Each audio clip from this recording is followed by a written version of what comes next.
Ça tourne? Ça tourne. Yes! Nicolas Desjardins, Studio Performance. Je crois que vous me connaissez si vous êtes sur ma propre chaîne. Pour les autres, je te laisse te présenter. Donc moi, c'est Noël Carole Mabillard, voilà, et j'ai fait la connaissance de Nicolas aujourd'hui à un salon en Suisse. J'ai rencontré le Québec que je venais de quitter il y a un mois. Voilà. Le retour. On est toujours dans le cœur On est des toujours gens. à la maison. Oui, exactement. C'est bon. On est au Salon Santé à Le Chable en ce moment, dans la Suisse. C'est dans le Bagne ici. La vallée de Bagne, magnifique, super organisation. On s'amuse, beaucoup de plaisir. C'est notre collègue de table, on peut dire. La table juste à côté. Mon Puis, voisin de table, on c'est dit ça, un ici. voisin ou un collègue. C'est moi qui ai des drôles de mots des fois. J'ai juste eu la chance de rencontrer quelques personnes ici, mais elles sont tous exceptionnelles. Donc, je me suis dit qu'on allait. C'est pas le hasard qui nous a mis ensemble, donc on va en parler. J'avais des questions. Peux-tu me donner mon téléphone? Je me suis pris des petites questions. Mais première des choses, toi, avant qu'on parle des grandes questions que je voulais faire, Ouais. j'aimerais ça que tu parles un peu de ton métier en quelques lignes, ton approche. Ce que je fais aujourd'hui Ouais, dans ma exactement. vie. Ouais. Donc voilà, alors moi avant j'étais assistante sociale et économiste. Donc j'ai toujours été intéressée par les gens, rencontrer les gens et puis quelque part la valeur que l'on se donne. Et puis j'ai très vite été interpellée dans le cadre de mon métier de rencontrer toujours des personnes qui revenaient toujours avec la même problématique. C'était au niveau si bien de manière personnelle, mais aussi dans la famille. C'était toujours la même problématique qui se présentait. Et donc, je trouvais que j'apportais en tant qu'assistante sociale, si tu veux, une réponse aux symptômes, mais j'allais jamais travailler la cause. Et donc, ce qui était intéressant pour moi, ce qui m'a attirée, c'est de pouvoir aller plus loin dans l'aide aux gens. Ce que j'avais pas encore compris à ce moment-là, c'était moi que j'allais surtout aider, en fait. C'est le grand chemin de la Voilà. plupart des thérapeutes. Les thérapeutes, nous sommes dans la relation d'aide, mais particulièrement, c'est la plupart du temps, vous allez voir, c'est les gens avec le plus de blessures, puis le plus en manque d'amour. Oui. Puis, à force de donner, on reçoit par. Des fois, c'est les parents qui ne donnent pas ça. assez, la famille qui ne donne pas assez, peu importe, l'entourage. Puis le thérapeute, en donnant, il reçoit des compliments, il reçoit de l'aide, puis il Oui. reçoit de l'amour en retour. Puis c'est un peu ça, la drogue du thérapeute. C'est ça. Exactement. Il reçoit plus d'amour qu'il n'en a quelque part reçu à un moment dans sa vie. Ouais, Donc, exact. et on recherche surtout la vraie relation, l'intimité dans la relation, aller au-delà de l'image et faire tomber les masques quelque Oui, part. c'est ça, exact. Ouais. C'est bien dit, ça. Hein? La relation. Ouais, Fait oui, que ça m'arrive apprendre- de bien parler de Moi, temps quand en même, temps. non, mais très bonne. Très bien. Très bien. Il faut faire attention aux mots bonnes aussi. On parlait Ouais, de ça, c'est l'appellation pas- des mots, oui. c'est pas top. C'est En pas Belgique, top, je ça. sais pas, mais en France, faut pas dire Oh, ça. en Belgique aussi. Attends. Oh, excusez, le peuple belge, je me suis trompé. Je vais prendre des petites notes. Il y a quelque chose qu'on a parlé ensemble, j'ai trouvé vraiment intéressant. Je me suis laissé beaucoup de notes, en fait. Fait que c'est quand même bon signe parce que Les quand notes, quelqu'un ici, on dit les pense-bêtes. dépense bête. Ah oui? Voilà, oui. OK. Je suis pas si bête, Non. mais ça me débête. Ça me débête. Bon, je suis débité devant ces mots. Tu m'as parlé du placenta, puis j'ai trouvé ça super intéressant. Oui. La vision, bon, elle exploite dans son logo un bébé qui fait de l'escalade avec son, son cordon ombilical. ça. Façon de parler. Soit qu'il tombe, ou soit qu'il tombe, j'avais l'impression qu'il tombait dans la vie, ou soit qu'il se retenait pour ne pas sortir, ou soit qu'il veut grimper et retourner. à Et quelque retourner part. d'où il vient. Ouais, c'est Ouais. ça. C'était C'est quand même ça. intéressant. J'aime beaucoup l'image. J'ai bien aimé que tu me parles du concept du jumeau qui serait le placenta. Je veux pas lire aux gens les notes que tu m'as faites, puis je crois que tu es Oui. capable de bien expliquer Oui. ta vision. Je ne sais pas d'où te vient exactement cette vision-là du sujet. Est-ce que c'est Oui. du développement personnel? Est-ce que Oui. tu as fait comme moi plusieurs formations qui t'ont inspiré? Alors, Ou ben, est-ce que c'est un livre? Écoute, j'ai eu de différentes formations et donc moi je m'appelle Noël et je m'appelle quelque part la naissance. Donc ça veut dire que pour moi La renaissance, en tout cas. oui, Ouais. donc pour moi la symbolique qui va me permettre de mieux me connaître, ça va être la naissance. Et donc à force de recevoir des gens, je me suis rendu compte que tous ces gens avaient en point commun comme blessure la coupure trop rapide du cordon à la naissance. Alors la coupure trop rapide du cordon, c'est quoi? C'est qu'on n'attend pas suffisamment longtemps avant de couper le cordon. Donc on n'attend pas que le placenta soit né avant de couper le cordon. Or, le placenta, c'est quoi? C'est un organe qui, à l'intérieur du ventre de maman, nous nourrit. Et cet organe est fabriqué suite à juste après la division complète de la première cellule. Il y a le cordon qui sort et puis il y a le placenta qui se forme et ce placenta va s'accrocher à l'utérus de maman. Or, ce placenta, dans sa symbolique, puisque la vie en fait n'est faite que de symbolique, le placenta c'est l'arbre de vie. Okay, et donc, il est un peu comme un miroir de l'embryon puis du fœtus et ça veut dire que plus l'enfant se forme, donc jusqu'à 9 mois, plus il va devenir cet arbre de vie lui-même. Et donc, à l'intérieur du ventre de maman, l'enfant se nourrit de lui.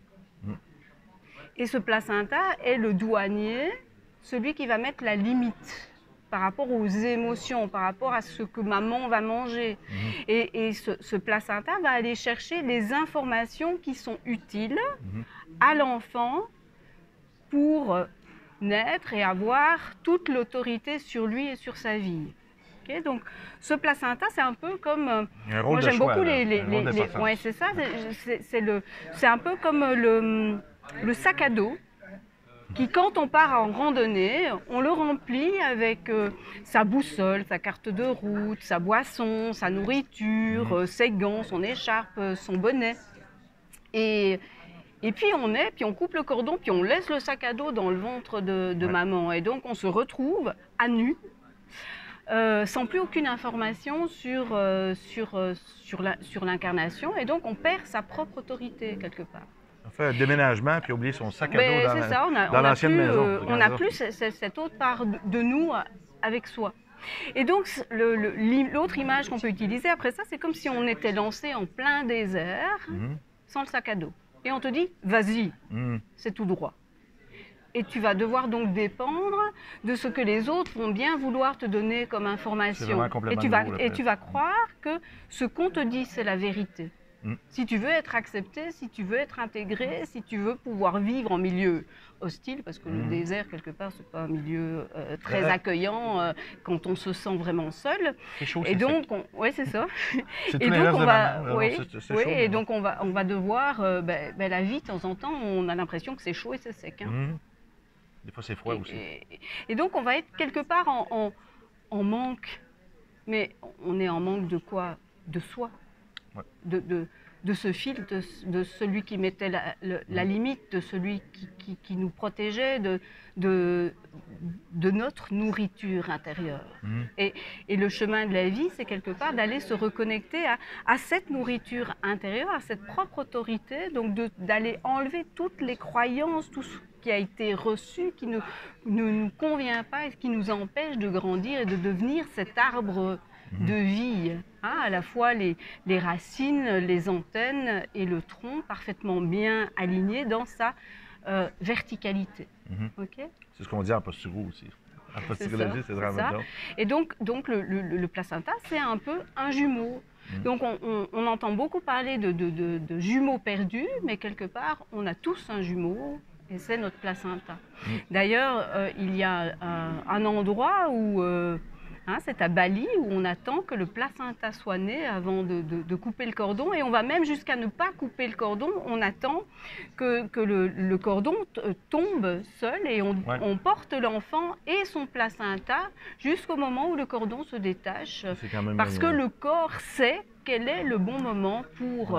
L'intelligence, la grande intelligence qui est là depuis toujours, en fait. C'est ça. Il y a aussi, je peux faire une petite parenthèse, les chats qui mangent le placenta à l'accouchement. Oui. Ouais, ça, c'est peut-être un point de vue énergétique, là. Bon, oui, mais côté micronutriments, mais il y a peut-être une symbolique aussi. C'est une science aussi. Mais voilà, donc la nature, elle est bien faite. Maintenant, je ne suis pas en train de dire que pour des raisons de santé, quand ça se justifie, de couper le cordon, mais il n'y a pas que le sang qui circule dans le cordon, mais il y a toute une énergie qui circule aussi, où visuellement, on n'y a pas accès comme ça. Neurotransmetteurs, il y a plein de choses. Il y a plein de choses, en fait. Il y a plein d'informations. Mais la symbolique de ça, c'est à l'intérieur du ventre maternel, je me nourris de moi-même, je me nourris nourrit toujours de qui je suis. Donc, quelque part, dans n'importe quelle maison, quel que soit le lieu où je suis, quelle que soit la situation dans laquelle je vis, c'est de moi dont je dois me nourrir. C'est intéressant, parce que si on regarde, le plus gros développement de l'enfant va se faire justement in utero, dans le ventre de la mère. Oui. Bon, il y a certains qui disent que l'enfant devrait être... la gestation devrait être encore de 9 mois de plus à l'intérieur. Mais il n'y a pas d'espace dans la mère. Donc, ce qui se passe, c'est que c'est vraiment recommandé quand l'enfant vient au monde, c'est que la mère le porte, le garde contre lui pour garder un peu ce contact-là. Mais idéalement, ça serait qu'il reste dans la mère. Bon, là, si on regarde, on se nourrit du placenta. Le placenta, mais il n'est pas épuisé. Hein? Parce que là, on doit passer un 9 mois à l'extérieur, mais notre croissance n'est pas terminée.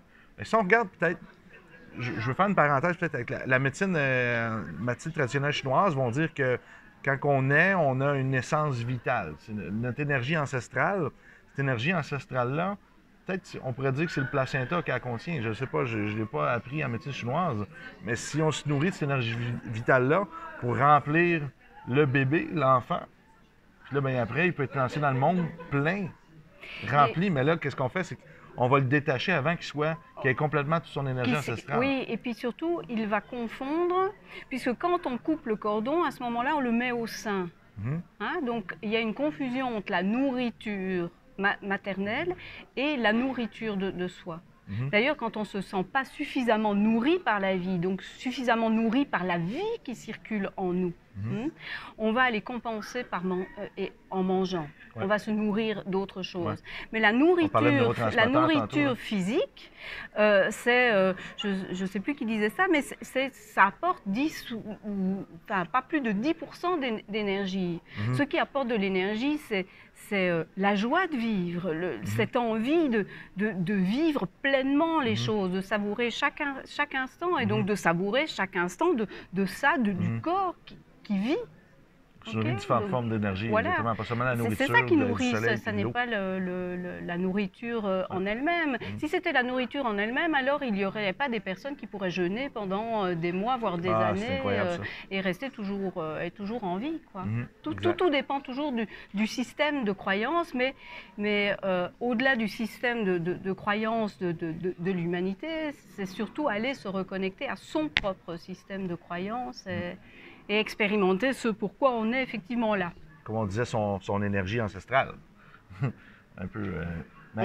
J'aime ça parce que je trouve ça intéressant, parce que je me demande si on manque de cette énergie ancestrale-là, de nourriture de notre soi, OK? Oui, si je le mets dans ton langage, je vais y aller d'un côté pour aller chercher un peu plus de gens en médecine chinoise, peut-être, dans la thérapie énergétique. Oui. C'est un pont, mais on veut dire la même chose, quoi, on s'entend, là? Oui, j'écoute. Ouais. Cette énergie-là, ben, elle pourrait augmenter plein de choses, en fait. Ça peut être une partie de la complexité de nos émotions, de notre biochimie, de notre ADN, de plein de trucs qu'on irait chercher dans notre nous-mêmes qui serait un peu, on pourrait dire, spirituel. C'est un jumeau, ça serait une deuxième personne. C'est le plus fort qui survit. C'est te sentir complet. Oui, c'est ça. Et donc, on vient en deux puis on se mange. Si tu n'es pas complet, puisque quand on coupe le cordon, on te met trop tôt, on te met de toute façon en lien avec l'inconscient collectif du prématuré. Et le prématuré, il est en manque.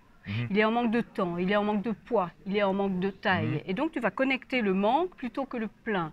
Mais il faut connecter le manque pour aller vers le plein. Hein? Seulement, ça risque peut-être de prendre un peu plus de temps. Okay?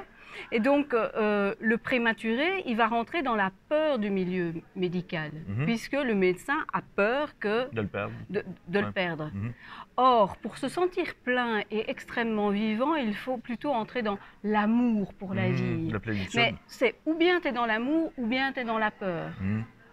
Mais si on te fait d'office connecter au départ la peur avant l'amour, bien, il te faudra beaucoup plus de temps pour t'aimer, tu vois. Tu vas devoir dépendre, les autres deviennent l'autorité, et puis tu vas devoir aller rencontrer les attentes que tu penses que les autres espèrent de toi. Alors que tout ce que tu as à faire, c'est à vivre pour toi, et à donner le meilleur, mais pour toi. Et puis tu demandes simplement aux autres qu'ils fassent la même chose pour eux. Et donc chacun est beaucoup plus vite responsable de qui il est seulement, tu vois. Et c'est une assistante sociale qui te le dit. Ah, hein, ça, c'est sûr. qui est... j'étais là au départ, je voulais sauver tout le monde. Mais en fait, c'est pas les autres que j'ai à sauver, c'est juste moi Ouais. à aimer. Mhm. Tu vois, à aimer la vie, à aimer cette expérience et à vouloir vivre tout au maximum. Même pas à vouloir, plutôt à vivre directement tout au maximum. Nous, on va dire, exemple en posturologie ou autre, les psychomotriciens, etc., on va regarder les réflexes primaires d'une personne.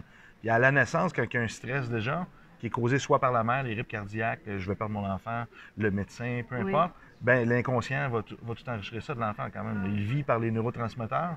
De la mère aussi, il ressent oui, tout. Puis la oui. hausse de stress de la mère, il va le sentir, il va réagir, puis sa biochimie va changer directement. Puis ce que ça va faire, c'est que ça peut entraîner un réflexe de paralysie par la peur, ce qui est non intégré. Donc, l'enfant n'a pas la conception du mal puis du bien à la naissance. Il n'est pas supposé avoir peur de rien. Il ne sait pas c'est quoi le mal. Mais là, ces enfants-là qui naissent d'un stress, ensuite, c'est le tronc cérébral toujours qui va être Ouais, en réaction défensive. Je mais finis il va parce que j'ai une prendre petite tout. parenthèse. Ouais. Mais il va prendre tout. Oui, c'est ça. S'il garde le L'information. placenta avec lui, Oui. il garde le douanier, celui qui met la limite. Donc il ne Ouais. prendra que ce qui le concerne, même quand il est à l'extérieur. Possible. Mais Quand là, on va couper. lui enlève, du coup, il a plus cette protection. Et comme il est là pour vivre tout en grand par amour pour la vie, puisque quelque part, il a choisi de venir pour vivre une expérience à son maximum, et comme tout ce qu'il va vivre à la sortie du ventre, c'est perçu comme étant la première fois, il ne met aucune barrière, et il va tout prendre à son maximum. La seule barrière qui était possible, qui allait mettre un peu de filtre, ça aurait été le placenta. Et si le placenta n'est pas là, le filtre n'est pas là. Effectivement. Et donc, il va aller prendre, mais tout, il doit prendre les programmes pour être intégré là où il arrive. Tu vois? Et alors, il va prendre le programme du médecin et puis il va prendre après le programme de la famille. Oui, c'est ça qu'on parlait. Le bébé, dans le fond, le premier contact qu'il devrait avoir, ça devrait être le contact du père à naissance. Mais là, déjà, il sort et il est en contact avec une personne d'autorité qui aurait réussi un peu dans la vie. C'est un médecin, puis c'est toujours pas le père, c'est une autre personne. Oui. C'est quand même particulier que ça peut laisser comme peut-être trace d'énergie au niveau du premier contact Oui.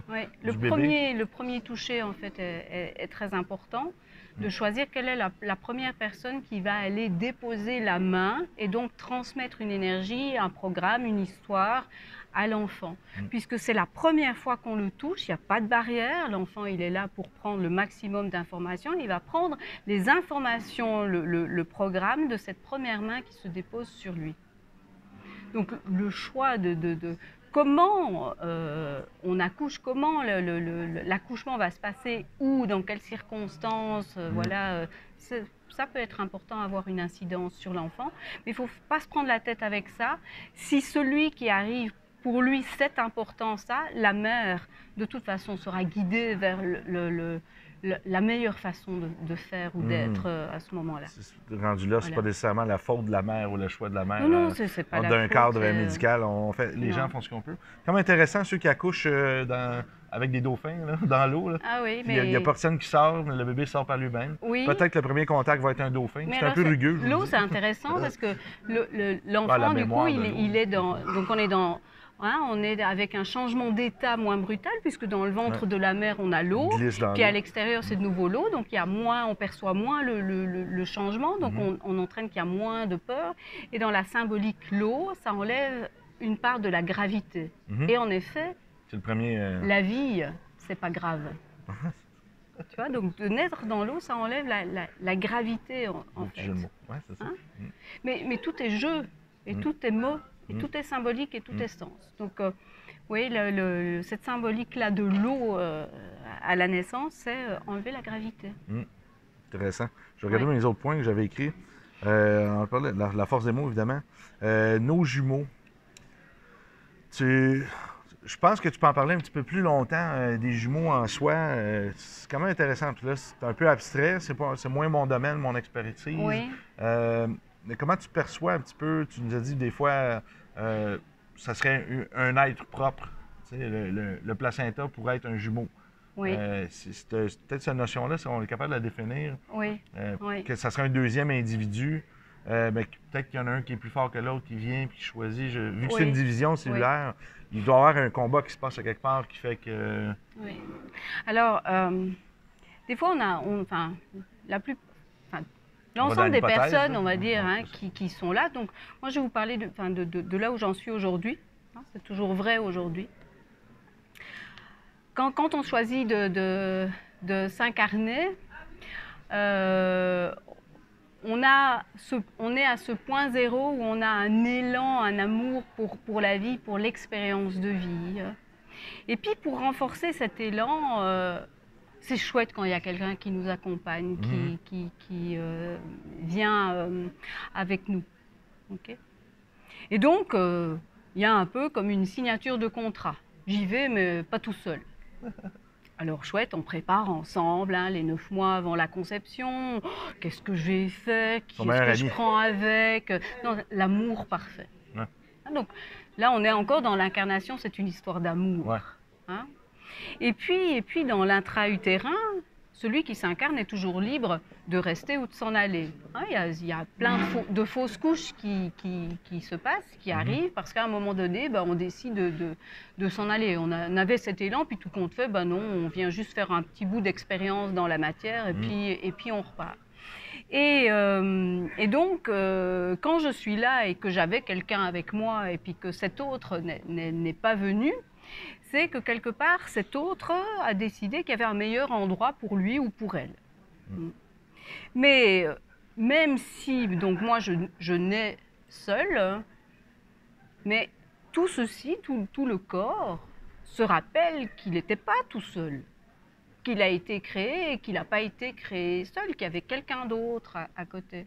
Donc, qu'est-ce que ça sous-entend? C'est que déjà, j'ai vécu la mort en direct dans le ventre. Donc, vivre la mort en direct dans le ventre quand même, je te rappelle, c'est censé être l'endroit le plus sécurisant. Ouais, exact. C'est la maison. Hein, c'est la première maison que j'occupe dans quelqu'un, la mère, qui représente l'amour. Okay?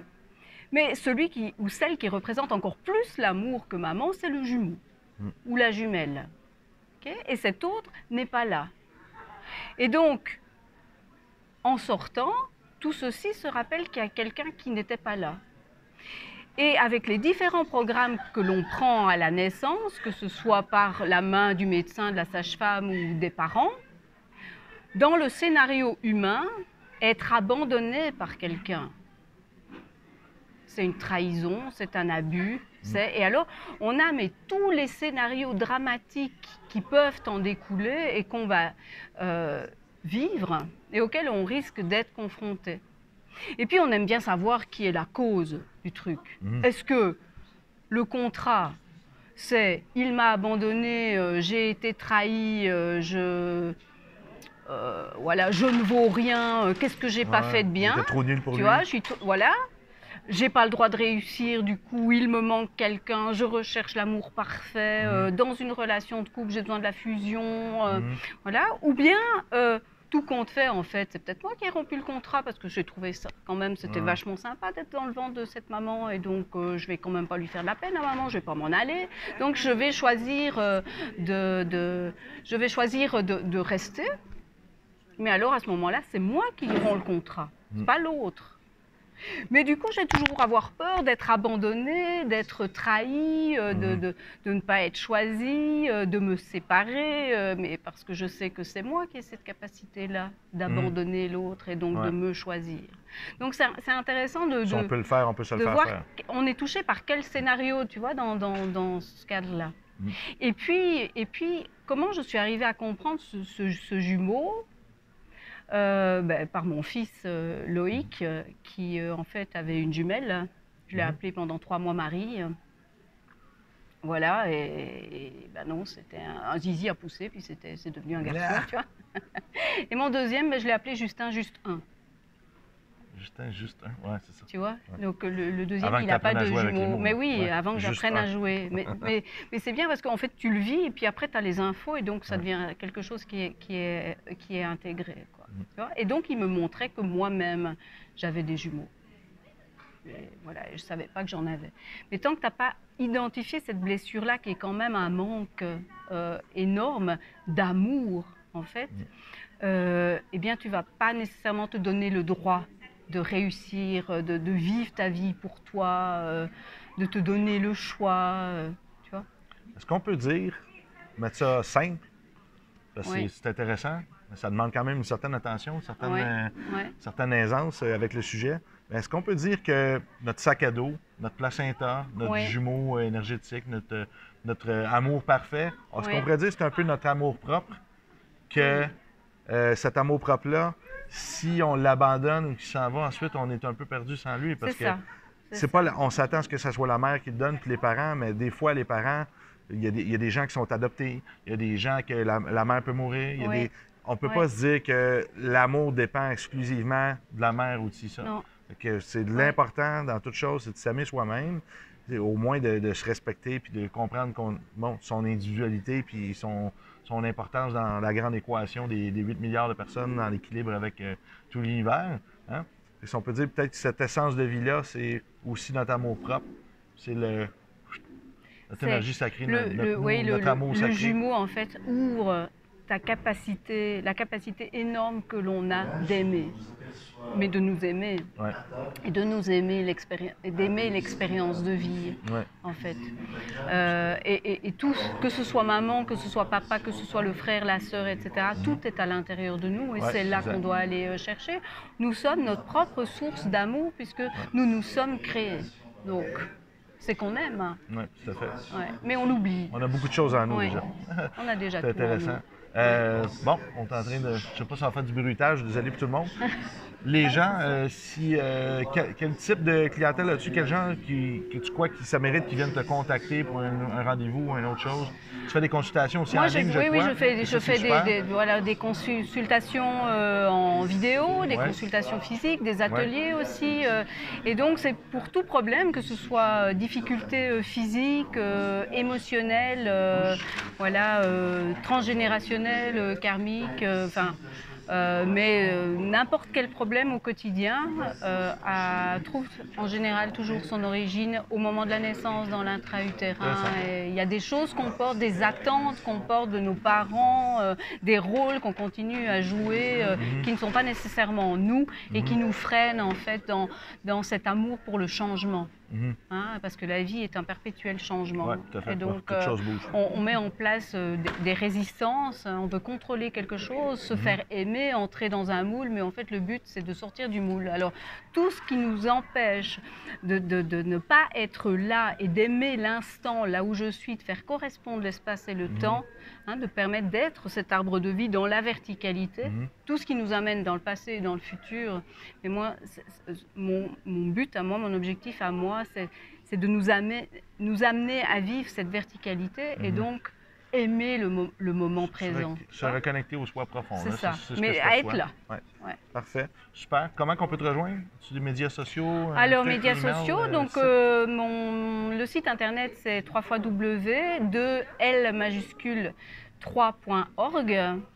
Et donc, et sur Facebook, c'est Noël Carole Mabillard. Chiffre 2, L, 3. Ouais. OK, parfait. Noël Carole Mabillard, Kinescence. Excellent. La vie à votre service.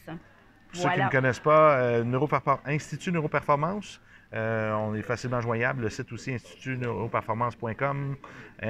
Suivez-nous sur les médias sociaux. Vous pouvez vous inscrire sur la page Facebook, Instagram.